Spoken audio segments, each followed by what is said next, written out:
মানিকগঞ্জে বাসট্রাক সংঘর্ষ, ৩ নারী পোশাক শ্রমিক নিহত। Desk report. মানিকগঞ্জে পোশাক শ্রমিকদের বহনকারী বাসের সঙ্গে একটি ট্রাকের মুখোমুখি সংঘর্ষে ৩ নারী শ্রমিক নিহত হয়েছেন। আহত হয়েছেন অন্তত ২০ জন। বৃহস্পতিবার ২৬ সেপ্টেম্বর সকাল ৬:৩০টার দিকে ঢাকা আরিচা মহাসড়কের শিবালয় উপজেলার বোয়ালি ব্রিজ এলাকায় এই দুর্ঘটনা ঘটে। বাসটি মানিকগঞ্জের তারাসীমা গার্মেন্টসের বলে জানা গেছে।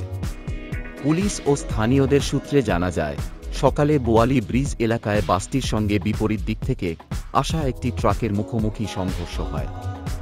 এতে ঘটনাস্থলেই এক নারী নিহত হন। আহত হন অন্তত ২২ জন। তাদের উদ্ধার করে হাসপাতালে নেওয়ার পর আরও ২ নারী মারা যান। দুর্ঘটনায় ৩ জনের প্রাণহানির সত্যতা নিশ্চিত করেছেন বরঙ্গাইল হাইওয়ে পুলিশের ওসি মোহাম্মদ ইব্রাহিম। তিনি জানান, বাসট্রাক সংঘর্ষে ৩ জন নিহত হয়েছেন। তাদের নাম পরিচয় এখনও পাওয়া যায়নি।